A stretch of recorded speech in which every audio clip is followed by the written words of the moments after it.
Hi everyone! Thanks very much for joining us for another edition of Techno Brew. And I'm so excited about this. I get to speak with Gabriele Rachello, who is the CTO of InnoWave, and Christopher Zanyk, who's the managing director for North America for InnoWave, a real strong player in the digital transformation space. And today we're talking about, of course, AI, because everybody's talking about AI for the past forever, it seems. And Gabriela, you've been very busy in North America. I understand you've done like three in-person, I guess, speeches throughout the U.S. I think so. The Yeah. timing is great for us. Oh yeah. Oh yeah. And thank you so much for this invitation. It's amazing to be here today with the two of you. And yeah, thank you for letting us be part of this space. To answer or to lead on that topic. Yeah, I mean it's one of the main strategies for 2025 that we have so far at InnoWave, which is North America, growing the business in North America. So that part of that plan is me going a lot to, to events, to conferences, and all of these sort of places where you can disseminate and talk about technology, especially AI. I was in Miami, University of Miami, in a huge panel in a day dedicated to AI. One of the participants was, for instance, Melissa Medina, and then from that panel, she invited me, to Emerge Americas in Miami as well, in Miami Beach, where I talked about our AI lab, which is the lab that we have designed in a partnership with a venture capital firm, to bring startups to this innovation ecosystem and to help startups, use AI to fulfill their dreams. They can test AI solutions. And the last one that I did was in Kansas City, lovely Kansas City, an event called MACTA. So it's for the telco space, and I basically did the keynote intro for the day. And yes, I discussed, we discussed about AI and the revolution that has been happening so far in the industry, and has been great, and always alongside Chris here. So we have been rocking the house, going place to place, always talking about AI and making dreams come true through AI. I love that, and I love that you guys are like despite you being in Lisbon and Christopher, you're in Florida right now in Fort Lauderdale. I'm in Toronto. Like this is a truly international panel we've got going on. So, and I want to talk about the amazing dynamic that you guys have. Despite being across the pond from each other, you make it work, and it seems like you're very engaged and you've got your fingers on the pulse as well of the digital transformation landscape, which we're going to talk about. And Christopher, like maybe maybe we can start with a bit of getting to know how you got to InnoWave. We'll start with you, and then maybe going to over to you, Gabriele, and because I really want to hear your stories. Well, I appreciate that. Thanks. And yes, Gabrielle and I are a great tag team. So we'll conquer the North American market together. I actually got to InnoWave through the same network that's helped me out for the past 30 years, and that's my Nortel Networks network. I know you're well aware of Nortel and their Yeah. 117 beautiful year history that unfortunately didn't work out about 10 years ago. Right. But a manager of mine who was very high up at Nortel at the very end there, Dion Janu, he knew that I was feeling underutilized and actually quite unchallenged at a prior job. So he knew of InnoWave not as a company that he had used, but because he had strong ties to the Vodafone company called Vodafone, the telecom company called Vodacom. They made a recommendation to connect with InnoWave, and he put us together. And yeah, the rest is history. So I've been in technology most of my career, but normally on the hardware and software side of the house. This is the first foray, if you will, into pure professional services and consulting. Yeah. Yeah. It's funny how our journeys take us. Like I'm a telco guy myself. But you're talking about how you're back in Nortel. I was at Bell, and Nortel was part of the Bell family. So 25 plus years, despite what this face belies. There's this is a salty dog you're talking to right here. Right. And there's something to be said. Maybe it's the entire telecommunications community, but certainly the Canadian culture that we had at Bell and at Nortel Networks, it really built a lot of camaraderie, right? And these are relationships, we'll still have even though the company's been gone 10 years, they'll do a South Florida Nortel alumni happy hour once a year, and 80 people. Yeah, yeah. 80 people will show up 10 years Yeah. later. So it's wonderful. Yeah. Anyway. I'm going to one. I'm going to one in June, so that's Oh. hilarious that you're mentioning that. It's funny. Right. How about you, Gabriele? Oh man, I mean, been working in the IT and technology industry for around 15 years, and my journey through InnoWave is quite, I would say, interesting because I started in 2015 as a developer, and then I always liked being involved in everything because I really like learning and helping as much as I can. So from that point on, I grew in the company as a tech leader on a lot of things that we were doing at the time. And one thing led to the other, and I found myself being a director of the innovation area. Then I decided that I needed a break because sometimes that's necessary. So I left the company and moved to abroad to the Middle East and spent 2 years there. And at the time, our CEO and founder Tiago Gonçalves, um, he always wanted me to come back. But I always told him, I'm going to come back to InnoWave one day, but I want to come back as a CTO. So he never forgot about that. And then 2 years later, he called me and invited me to come back to Portugal as CTO of InnoWave. And I gladly accepted the challenge. So my journey has been amazing so far. I started as a CTO when I was 35 years old. I'm 37 right now. Yeah. So, being 35 and, be the responsible for technology and innovation of a whole group is quite demanding and intimidating. But here I am, and it's all about my colleagues and everything that we have built together, just like Chris. So yeah, I'm definitely not alone, and really, really like working in a team. Yeah, for sure. And I really love there's both of you obviously bring something to your winning partnership. So I wonder if maybe what is it, Gabriele, that you bring, and Christopher, what do you think that you bring, and what makes you guys such a winning dynamic? Because clearly, like, I can see the camaraderie there and the mutual respect, and when you were talking before we started the live stream about your joint effort. So that's something that either happens naturally or you work really hard at it and you get it eventually. But I get a sense it's a bit of both. I mean, I can start this one, Chris, if you don't mind. So basically, there is always a click. Okay, so since the beginning, and since I met with Chris, there was a click because I was very interested on his demeanor, the way that he works with things, how energetic he is. And for Yeah. me, you can be the most knowledgeable person in the world. You can be very technical. You can be very business savvy. But if you don't have the strength and will to persevere every single day, to have this energy, you are losing the battle. So it really inspires me to work with people like Chris, with all of the energy in the world. And I think that from that point on, we just clicked, and I'm the technical guy. My role in the company is to talk about technology, grow technology, live in the future, right?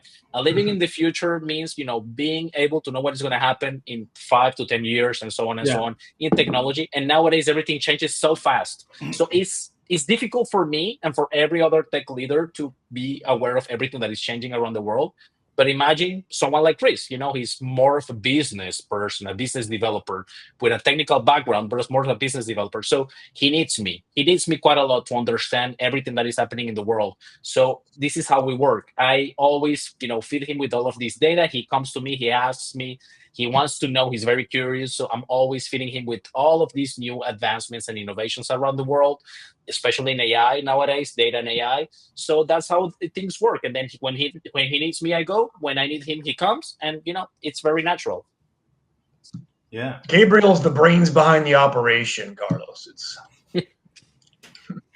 Yeah, but I think you're selling yourself short there because when I first met Oh you yeah. too, I can definitely relate to that, Gabriele. Like there's an affability and an instant comfort level that Christopher is able to establish, which I'm sure goes such a long way in terms of this, developing relationships and uncovering opportunities. And so I can see how you, Gabriele, as like the technologist or the tech AI evangelist, paired with the connector, the communicator, and you know, Christopher. I mean, correct me if I'm wrong, but you've been around the block, and from a solutions perspective, and really understand, I guess, how to really meet clients where they are and understand what their needs are and address it in a really succinct way.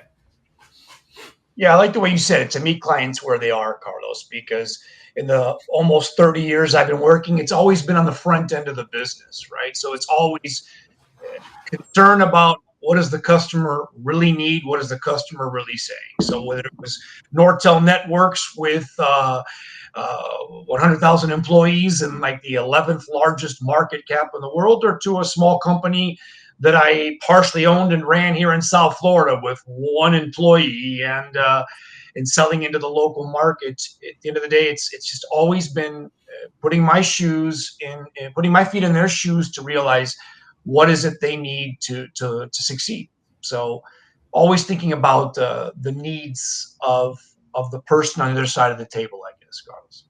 Yeah, yeah, absolutely. And I'm glad we're talking about AI and digital transformation because there's so much happening, right? With autonomous AI development, open AI's foray, like ambitious foray into like chatbots and really like transforming that experience. And then you've got Huawei, kind of shaking things up with their super node that's probably going to disrupt Nvidia's AI, market hold. There's a lot going on, and so I wonder, how does all of this, there's got to be, I guess, a way that if we were to think of how this has had effect, I guess, on the types of services and solutions that you offer from a consultant or advisory perspective to your clients.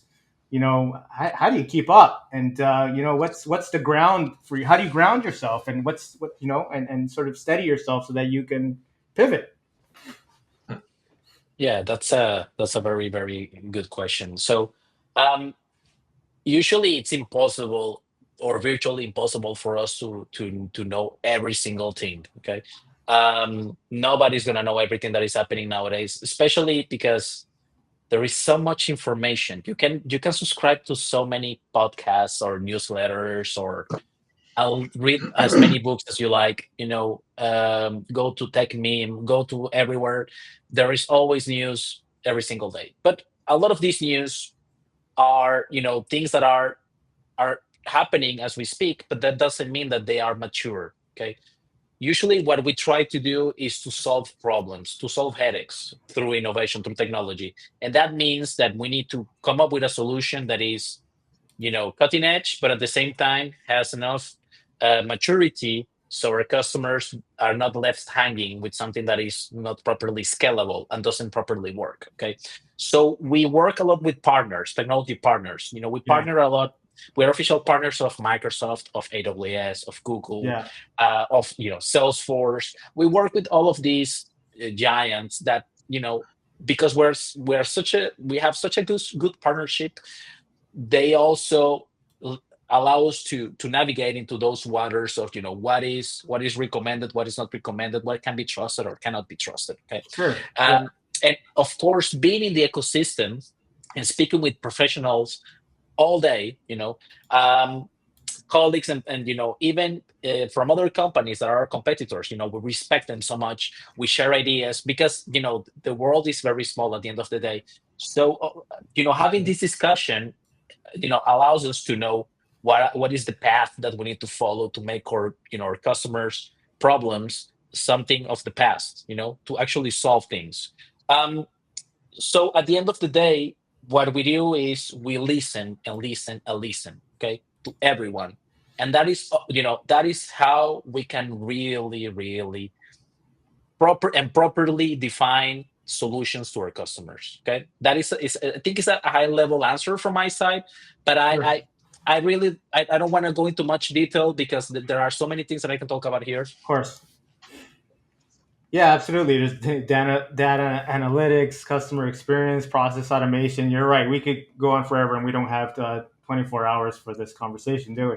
So, Well, look, one of the listeners just posted that there's too much information out there sometimes. That was from David Navarro, and that Hmm. is a valid point. And I think that would be why you would want to contact a consultancy or a third party like InnoWave, right? yeah, Somebody to help you bring the data down to the ground and think, okay, what is it that you really need to extrapolate? Is it predictive revenue streams? Is it just a simple alarm system predicting maintenance issues? And then a company like ours can look at the data, make sure that it's ready for prime time and ready for these AI tools that you certainly need to have as soon as possible. yeah, yeah, absolutely, yeah, and finding, I guess, that balance and being able to sort of to translate that into a meaningful, I guess, discussion or conversation with your clients. And so, I guess looking ahead, because you've we were talking about all this information, all this data. I guess uh, how do you help, I guess, clients navigate considerations and potential risks, because there is such all this new um, potential, I suppose, that's out there, right? And so Hmm. you're balancing, I suppose, like solution architecting and design and strategy with what is possible, and what is something in the ether, right? Because, like you said, you can't really tell everything, or know everything. So, looking ahead, then I guess, what new, I guess, AI driven consulting services do you anticipate, I guess, being crucial? Yeah, I mean, it's at the end of the day, it's always the same recipe book.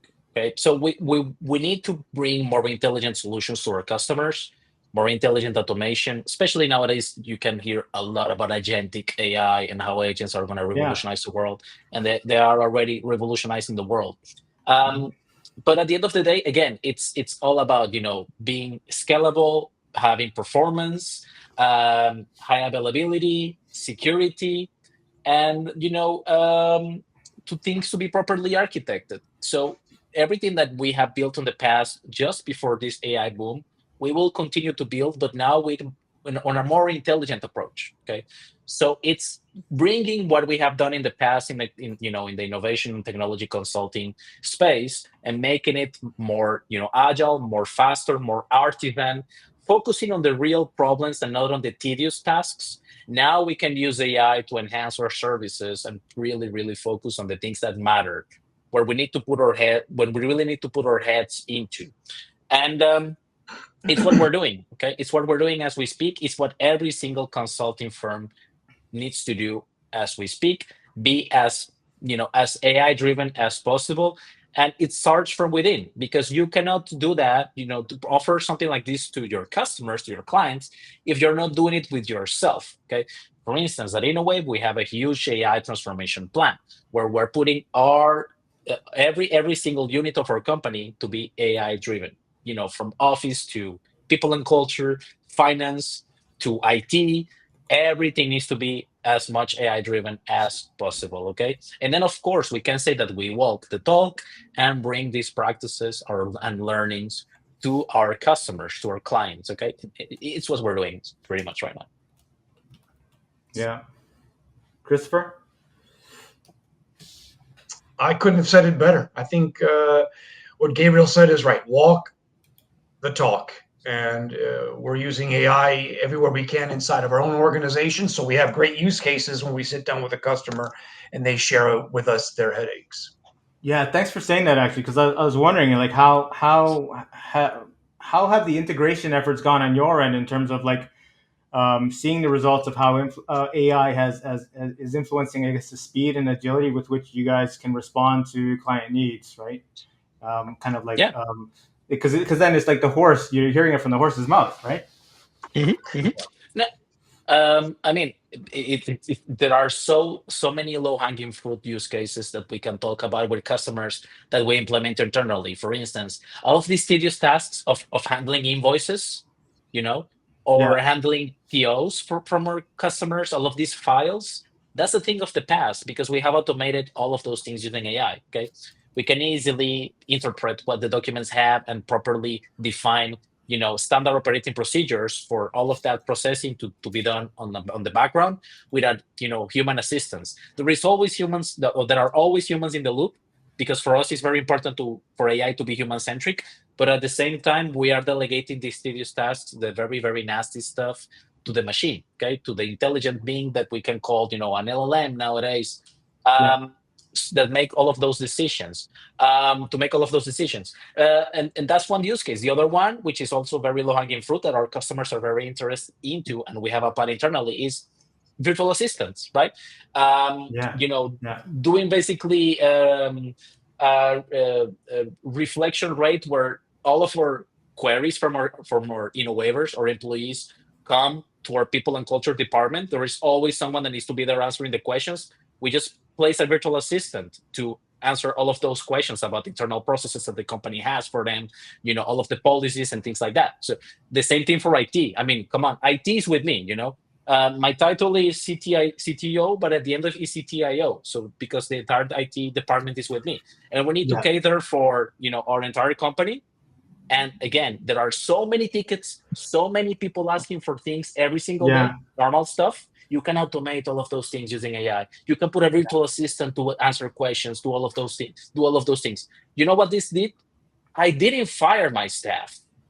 I didn't, replace the staff with AI. What I did is now I can put my staff to work on strategic things to make yeah. our company more advanced, more cutting edge on some legacy process from the past. Okay, so now I can do that. So these are the things that we're trying to, these success stories that we're bringing to our customers, because again, we did it with ourselves. Now we want to do it with you. Okay? Yeah, I love that because essentially, like you are the client, right? Your team is your client, right? That's your internal customer, and you just reminded me of something that I was at a recent conference for 1871, which is a tech incubator based out of Chicago, and Matt Renner, who's the president of global revenue for Google Cloud, was speaking, and he was talking about um, you know. A, GCP strategy, really focusing on the customer. It's been wildly successful for them, and and the he was really focusing on that agentic AI perspective because it's bombarding us from every direction, and the trend now is like the integration of all these agents because you're going to have like 20 agents across the board. So now how do you get protocols to help them work together, the permissions, the security, the generative queries, right? And so that interoperability is really creating that hub is now like the new challenge, I guess, that organizations are contending with. So you're already dealing with that from the ground floor level, and so you're preaching to the choir. It sounds like so. Oh I yeah. think that's really great. But it's a great point that you just made, which is working with agents, and we do have a what we call our internal agentic AI solution is called InnoWave, and we started this journey implementing agents last year, of course, but nowadays you have so many different things and frameworks and official protocols that the industry is trying to make a standard for these communications, between agents. For instance, Google just announced their A2A protocol, to communications between agents. Yeah, Anthropic, they defined the MCP approach, the model context protocol for agents to integrate with enterprise ecosystems, right? So all of these things were not really mature or existent 6 months ago. Now they're Yeah. gaining tractions. So now we need to go back to the drawing board and redo a lot of things. And this is our daily lives, as IT leaders, to be always on top of everything that is happening and to share this knowledge with our customers to help them build also these solutions. Yeah. Yeah. I mean, 30% growth for Google Cloud in the last quarter has been like based on partnership interoperability at the engineering level. So, and it's all spurred by the market. So, as opposed to like infrastructure, right? So Mm. it sounds like you guys really are doing the right things. And I want to make sure I touch on this question from Tracy. And she asked, based on your experience, which industry verticals or functional areas are more receptive to Gen AI? So, um, Very good. I mean, Industry. I can answer that. I can answer that for sure if you allow me, Chris. please. Good. So the first one that we have seen gaining a lot of traction is in the telco space. The telco space. I mean, if you think about telco and you think about all of the possibilities of bringing such intelligence to that space, there are so many. And again, low hanging fruit. I mean, the first one is going to be contact centers. Okay, so but I guess that is something that can be applied to every single vertical. But we have seen that happening into the telco space quite a lot. Um, then if we go to energy as well, because all of these topic about energy production and the energy trading, we have seen some movements there of bringing, this sort of intelligence to that ecosystem too. And then the last one is FSI, financial services and insurance. So again, we have seen some movement there, especially on the area of know your customer and creating tailored offerings for customers. We have seen that Gen AI applied to that as well. So I would say that these three verticals are always on the rise and trying to come up with Gen AI. What can Gen AI implement there? But I think that there are so many possibilities. That it's kind of crazy, and it's going to be even crazier because with AI agents, and when they get more mature, it's gonna the impact is gonna be even higher. For sure. And Christopher, because you're so close to the customer level, what are you seeing? Like in reference to Tracy's question about functional areas or verticals. Yeah, sure. So, I mean, on the front of the business, there's still a lot of old school people like me that want to own the email from start to finish, right? Rather than have Copilot or something else come in. But even then, the basic blocking and tackling, you can see it just cleaning up wording on documents, whether it's contracts, emails, PowerPoint, etc., are simple and essentially free ways to use AI on an hourly basis, right? But then on a more sophisticated level, going back to the discussion on agents, we have a company we're friendly with out of Israel called Market Teams, and they've developed these AI agents for digital marketing, and it's really quite an impressive demo that they can give you, where they have you're on a conference call like this one, and you have one agent that's an expert on search engine, another agent that's an expert on content and blogging, another one that's an expert on social media costs and effectiveness and all of that, and you're essentially speaking with all of them at one time, but you're the only human in the room, right? So you'll be in the room with 3 or 4 of these agents that are experts on digital marketing, trying to come up with a plan over the next few months. So again, it doesn't replace the human, but wow, how fast can you get things done that Yeah. while you're on a conference call talking about placing ads on some social media platform, the agent's actually searching internally what would the cost be, what would the most effective time be, et cetera, et cetera. So it's not like a meeting where you have to take actions and get back to each other 24 hours later. It's happening in real time. And it's quite a clever solution that we're testing inside of InnoWave, and something that we think a lot of our customers might be able to use as part of their B2B marketing efforts. Yeah, it's funny you mentioned like right off the hop we're already outnumbered. But AI is already taken over. Like I was on another call with another guest of mine, Sydney Elaine Butler, who does HR consulting, in the accessibility space, and there were 3 agents in our call, and it was just her and I. Like we were already outnumbered, so that's kind of funny. Um, David had a comment here. AI is a tsunami, and it's here. ChatGPT grew from 400 million weekly users 3 months ago to 800 million weekly users this month. AI is not going to take our jobs. To your point, both of you, but someone that knows how to use AI to generate innovation solutions fast will. Oh yeah. True. Yeah, you don't want to be left in the dust, right? Yeah, and I'd like to say to that, Gabriel and I have built a relationship with the dean of the University of Miami Business School, Yeah.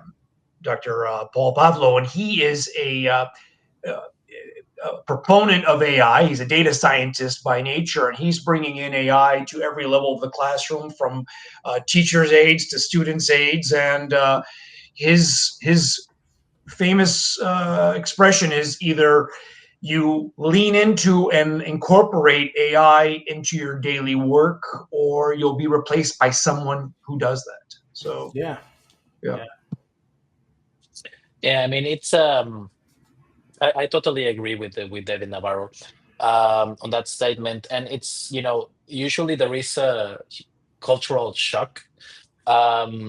It's quite different this time because in the past things took a little bit of more time to and for society to readjust. Yeah. But because we're traveling at the speed of light as we go, and Yeah. so many things happening, sometimes there is such an adversity to change and fear of change, but Yeah. at the end of the day, if you really want to win, you need to embrace that change and evolve alongside that change. Okay, I mean, this happened with the industrial revolution, it happened with the calculator, it happened with a gazillion other things. Of For course, sure. this one probably is going to have more impact because it's kind of crazy, but there is room for everyone to be a part of this. It's just that you need to know how to work with it and to make yourself better.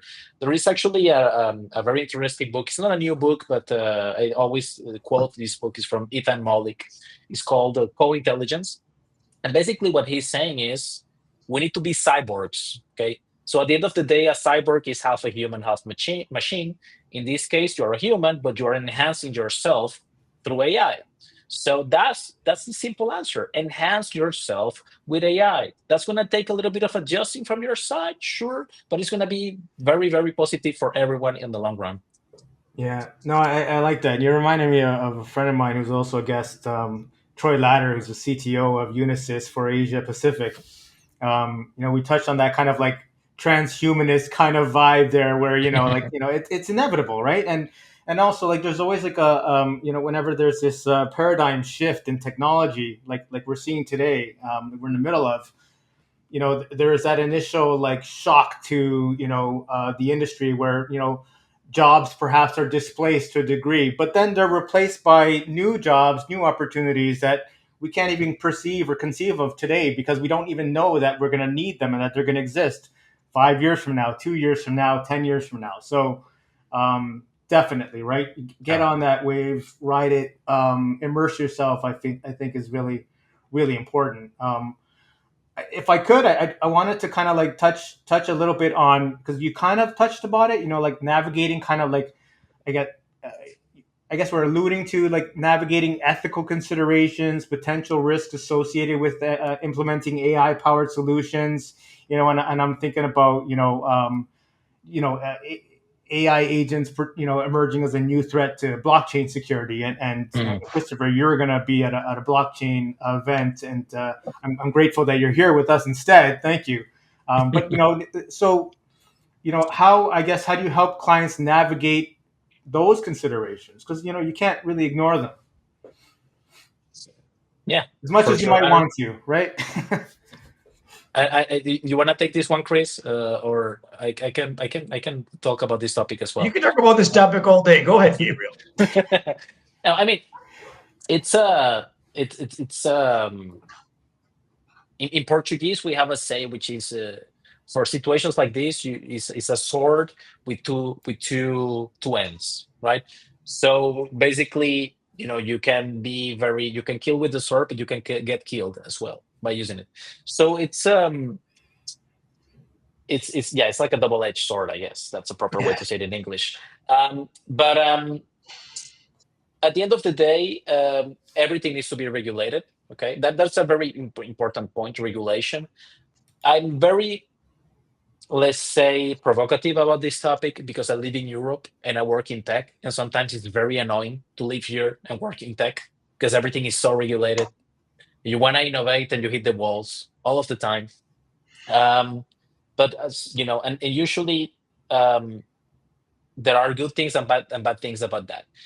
Recently, here in Europe, we launched, or the European Union launched something called the AI Act, which is like a risk-based legislation. Basically, depending on the risk of the AI solution, you are Yeah. either allowed or not allowed to do AI that way. And of course, Right. AI handles, when you talk AI, you talk data, right?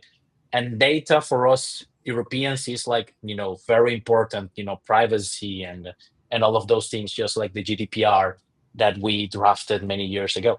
Yeah. So it's very important to make sure that the technology grows in an organic fashion, and when it grows, we regulate and we implement governance, on Yeah. top of that specific technology. And this is what we are doing at InnoWave. We're implementing as much AI governance as possible in within our company, because it can be very it can pose some very nasty security threats.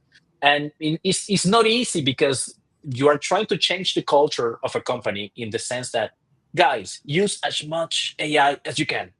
Everyone, go crazy, go nuts, use AI, Yeah. do vibe coding. You in marketing, you can generate this much content by using ChatGPT. You in Yeah. development, you can generate a very easy web front end application in like 5 minutes. Okay. But at the same time, when they go crazy, they are sharing sensitive information. Yeah. um, or you can see all of these AI agents that join meetings to take notes. Okay, where is that information going? Is it Yeah. safe? Where is it hosted, the data? Is it in America and you're in Europe? Is it in China and you're in America? Like, careful with these things. Okay, Yeah. so again, it's something that I like to say that we need to sleep with one eye open. Okay, always making sure that when you use this technology, you are properly regulating the technology in your ecosystem. But again, taking these practices that you have learned and bring them to your clients, to your customers, because they lack sometimes the maturity on these things. And for us, it has been, a great learning process. We have something called the quality team that handles all of these things. Okay, from GDPR to AI Act to, all of our certifications that show that we do Yeah. things with quality. Um, so at the end of the day, this is my recommendation to everyone listening to the podcast as we speak. Use it, but implement governance and regulation inside and outside. Yeah. And Carlos, I Yeah. would just add, for me, it's a pleasure working with a Portuguese company, because they really, the Portuguese culture really is full of innovation, right? They've got 1,000 years of innovative vision in their DNA. However, they're also extremely serious when it comes to the need for governance and reasonable regulation. At the end of the day, it's part of the European Union, so you get the best of both worlds with working with a company like InnoWave from Portugal. Yeah, for sure, and you have to work, I guess, Gabriele, like to Christopher's point there. You're working with that Digital Services Act framework, kind of like you're beholden to it, and we don't really have anything. I mean, we have the beginnings of it, perhaps a bit in Canada, but in the states, it really doesn't really exist something to that extent that I'm aware of. Although I think probably maybe coming along. I mean, it's hard to tell what's coming down the pipe. To be honest with you, Christopher, maybe you've got better line of sight to that. I'm in Florida, so we're sometimes like the Wild West over here. So Okay, yeah, duly noted. I mean, there was something that right, it started in the past before the current administration. If we're talking Yeah, about America, yeah, it was the AI.gov initiative. But if you go to that website right now, you will see something entirely different. yeah, Um, it's false. and and I think that the way that America works, it's very, federal in a way. Each state has its own laws and ways of regulation. For Yeah. instance, California is working quite around the clock to make sure that they protect their script writers, for TV shows and cinema and things like that, showrunners. They're trying to protect their people from AI replacing them just like that. So it really depends on the state, but I do know that in America there has been some movements about this regulation. I don't know them by heart, of course, because I usually focus more on Europe, but I should be a little bit more informed about that, and I'm gonna do it so for sure. All right. All right. No, I appreciate that. Yeah, and I'm the first one to kind of admit when I don't know anything, because I'm not the subject matter expert. That's why you guys are here, and nobody really wants to hear from me anyway. So I'm glad you guys are here for That's not true. Come on. that. So I mean, I guess we kind of interesting. I wanted to get to this topic because we kind of got it to organically here. You're in Europe, Gabriele. Christopher, you're Mhm. in Florida. You're in the United States. So I guess, given your global presence, what are you observing? I guess what are the significant regional differences with, I guess in the adoption and application of AI within the, digital transformation consulting space? Are there specific countries or regions that are leading the way in terms of like, this innovation perhaps, and what other markets can learn from that? Yeah, I can start with this one. So it's quite funny because when I just like I said in the beginning of the podcast some minutes ago, I have traveled in the past months to America, been in different states, and in Europe we know all about AI. We're always talking about AI, but it's different because everyone knows what ChatGPT is. That's it. Okay. They have heard about it. My wife has heard about it. Okay. She never used it. Okay. Some people are starting to use it, but Yeah. not really on their professional lives. Maybe people working more on the digital experiences side, they are using AI, but it's very lightweight. It's not like something like hardcore usage, unless you're working on the IT and technology sector. In that sector, everyone is using it like crazy. Now, see me flying to America and landing on the airport and going to the hotel, and I turn on the TV.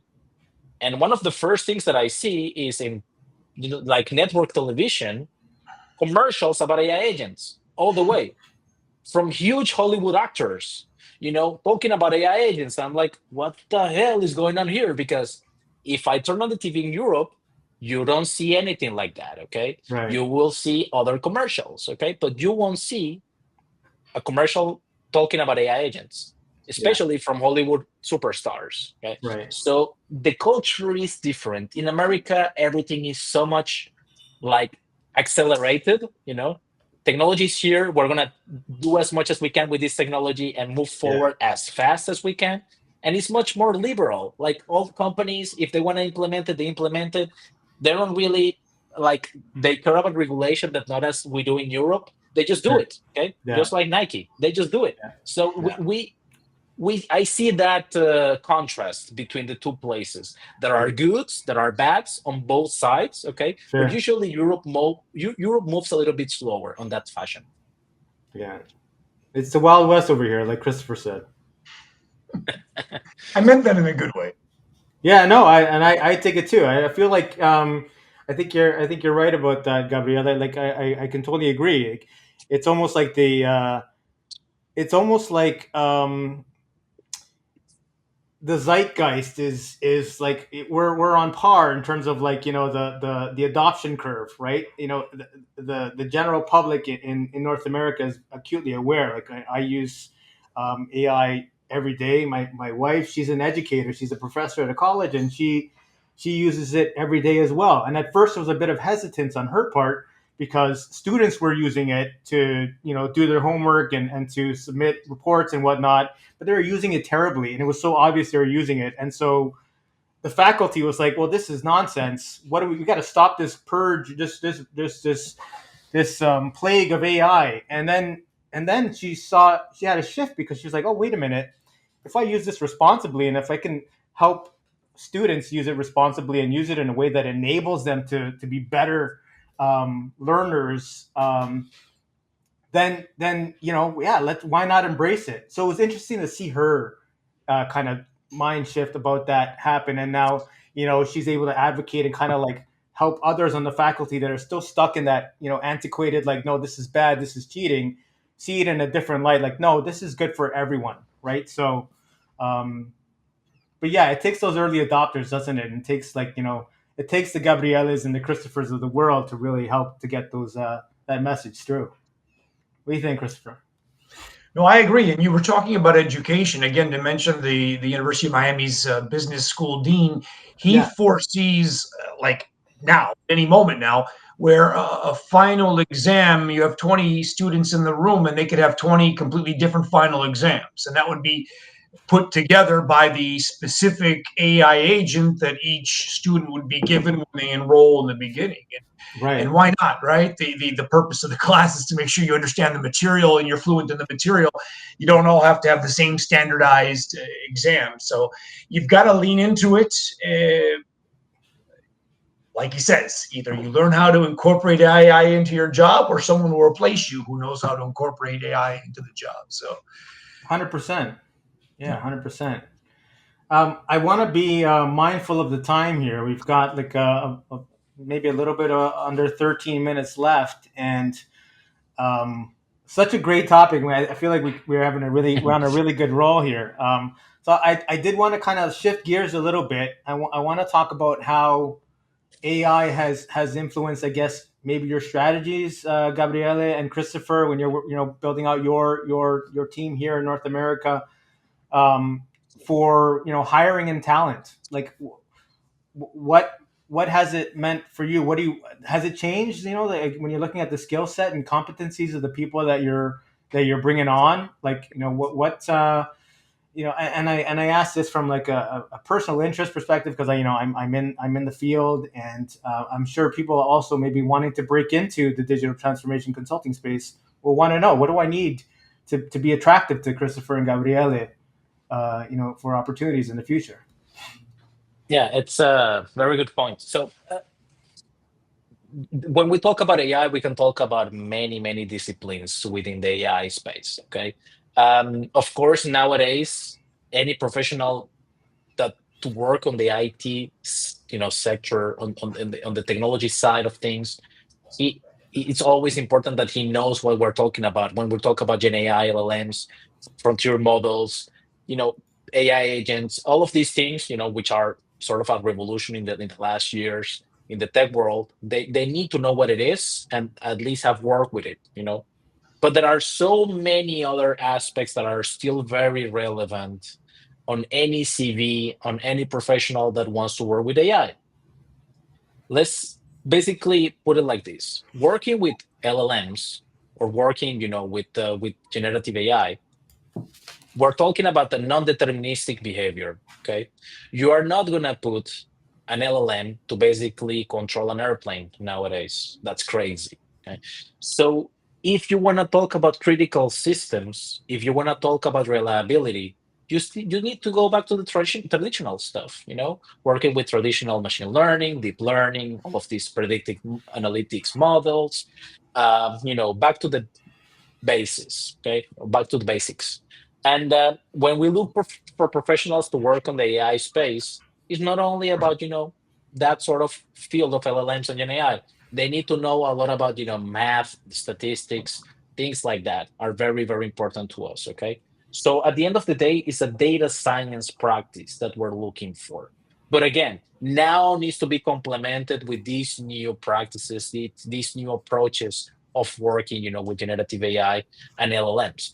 It's also important to take a note that the tools that we use to do interviews and exercises and things like that have also evolved, and they use AI to help us evaluate those candidates. Okay, so again, we are using AI to evaluate AI Right. candidates. So it's kind of Interesting. fun.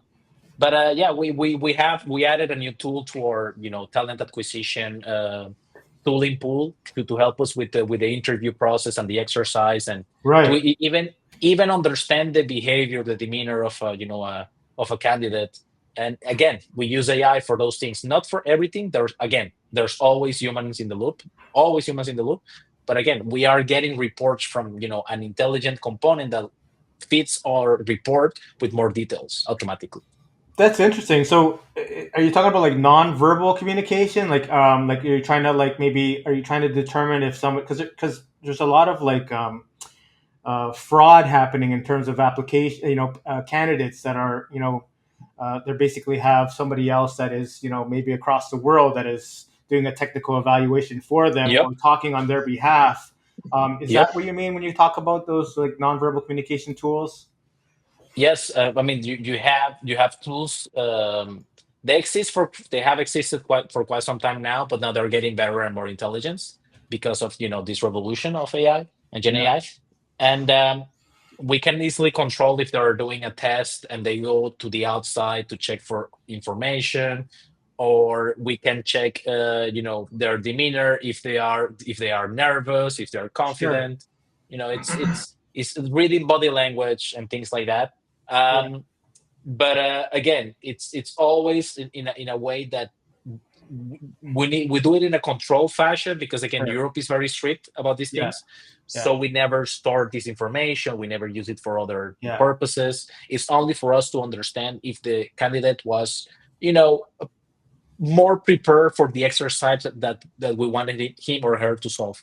Sure. And I guess it depends too on what the exercise is, right? Like if it's a coding exercise, you may care less about how they're like if they're looking at you in the eyes. It may be more about Yeah, their skill, right?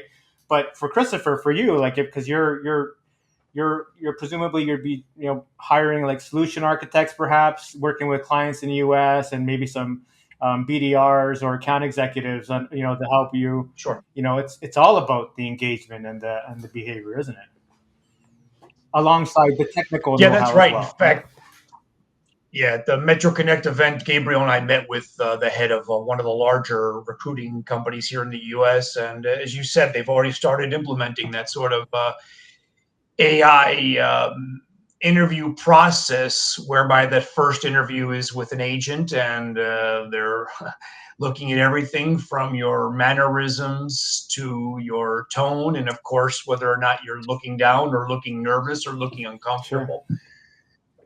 Yeah. Yeah. Now they actually went one step further, and the first phone call was a non-human agent, if you will, as they're trying to recruit companies to use their services. And Sure. I was surprised.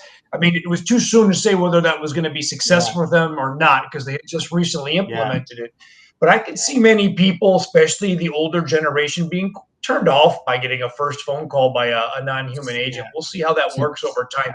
I don't think the younger generation cares one way or Yeah. another, but I don't know that I would take the services of a company whose first call was an agent. Maybe I would, maybe I Yeah. won't, but they're doing that already in the recruiting world. So Yeah. your questions are It's definitely a contentious issue, and I've got my like I love AI, and I'm an early adopter, and I'm an advocate for it. I do think though there is that balance, where you know this interaction, that's it for me. Like that stuff is like that's what I'm passionate about, and so if I'm removed from that, if and my recruiting process, and now I'm like kind of proselytizing here, if I'm removed from that, something's gone terribly wrong, and I'm in the wrong business, and I should get the hell out of it. That's just my thought on that, and I'll just leave it at that. um, yeah. uh, But yeah, look, hey, there'll come a day when each of us will have their own agentic avatar, if you will, and I would be at the other event at the that's same right. time as on your show, and maybe somewhere else, Yeah, right? And you'd be interviewing an agent who supposedly knows everything about that'd be me, pretty right? cool. But Yeah, it does borderline to almost creepy at times, yeah. right? So it's going to be very interesting to see what direction the market takes Yeah, us. for sure, for sure. And we've got 5 minutes left, so I guess maybe we can start with you, Christopher, and then go to you, Gabriele. But what I guess what words of wisdom, what parting thoughts would you like to leave us on? So that something maybe we haven't touched on that the audience could benefit from. And I think they're benefiting from everything. This conversation's been like off the chain. I love it. I appreciate that. I think the words of wisdom will come from Gabriel, but what I would suggest, especially because I'm not an engineer by trade, right? I've worked in technology my entire career, but I wouldn't consider myself on the bleeding edge of technologies. I'll stand back and, let my neighbor put Wi-Fi 7 for a few weeks before I upgrade to it. But I would just suggest, you carve out 20, 30 minutes a day and get online and study as much as you can, because it's changing so quickly. In fact, Gabriel and I were talking beforehand. Hey, if he asks where do we see AI 5 years from now, we both agreed we don't know where we see AI 5 days from now, right? So I would just say set aside some time, as you do for meditation or you do for exercise, and you make sure you're just focused on what's the latest and greatest with AI in your industry. 100%. And test it out. Like Gabriel would say, test it out. If it works, incorporate it. If it doesn't, then get rid of it. Gabriel introduced me to an AI agent that can just be your companion. There's a company called Sesame that has a woman's voice named Maya that you can just pull up while you're working and talk to her during the day, like you might someone in the cubicle next to you, right? And my wife came in, and I guess Gabriel has a little bit of a flirtatious tone to her, right? Yeah. And my wife ends up having a small fight with her. She says, "Who are you? You have no value to this. Get out!" Right? So carefully. We don't use Maya any longer now after my wife had a fight with an AI agent. But these are the things you're gonna have to find out with on your own, I suppose. Yes. Gabriel, beware. Yeah. I've teed you up. Go ahead. Oh, that was great, Chris. That was great. Honestly, we're in a point where either things stay the same for quite some time or we evolve to the next stage. If you have heard about the 5 levels to AGI, and AGI stands for artificial general intelligence, and that's one of the ultimate levels where AI has reached a point where it can function without human supervision whatsoever, and it can really act as as a person at the end of the day, creating things, making decisions, learning, and it's quite scary. Okay, and right now that's like level 5. We are around level 2.53, where we have agents. We already have achieved reasoning. Okay, and the reasoning at the end of the day, sometimes it looks like smokes and mirrors, because at the end of the day, for people that really understand how the technology works, you are but what these models are doing is they are predicting the next words that they're going to say to you, because they have been taught to do that in that way. That's why some models they are more left leaning, right leaning, or whatever, because they go through this fine tuning and then reinforcement learning to properly give these answers to the users at the end of the day. And for reasoning, they have learned quite a lot about problem solving, math, and physics, all of these disciplines at the end of the day. And there is some very, very interesting magic happening inside of that ecosystem. If I knew how that magic was, I would be billionaire right now, but I'm not. So I don't know how to answer that question. But what I do know is that I'm not really sure if in the upcoming years we will go to AGI. Some people say that maybe in 2 years' time we're going to be there. Some professionals say that in 5 years' time we will get there. Some other very, very good scientists that understand this field as well say that the current technology is never going to go there. Okay, so you have a little bit of everything. Okay, and I don't know how to answer that question, but my point is, we need to, and the message that I want to give to everyone is, use the technology, embrace the technology, and follow the technology. Because if you basically are dormant and sleeping and not really making yourself a cyborg, just like I mentioned before, someone else is going to do it. Okay, so you need to prepare yourself to be, ready for the future.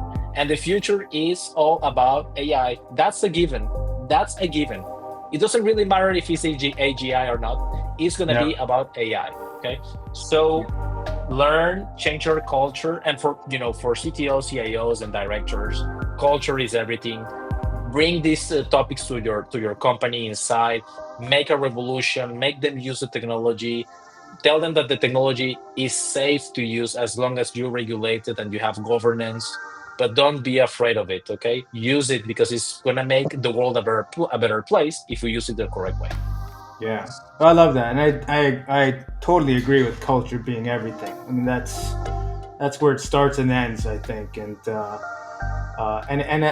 it spreads across all the levels, from the CTO level down to the boots on the ground, right? So, and I can see it clearly in both of you, and the way you engage with each other, and the way you're so passionate about your work, and your affability and your willingness to share your insights. I just want to say thank you both for joining me, and I want to make sure that we have an opportunity before we close off here for people to reach out to you. So, Gabriele, if people want to reach out, they can email you, or they can find you on LinkedIn.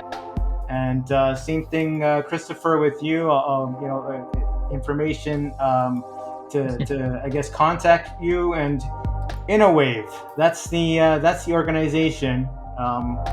Definitely check them out. A lot of great stuff going on there. And if you're looking for digital transformation, leadership, guidance, advisory, you know who to talk to. Gentlemen, thank you so much for joining me. It's been such a pleasure, and I Thank you. can't thank you enough. Yeah, thank you so much. It was a great experience. Great session. Yeah. Thanks. 100%. Yeah, and thank you everyone for watching this. Yeah.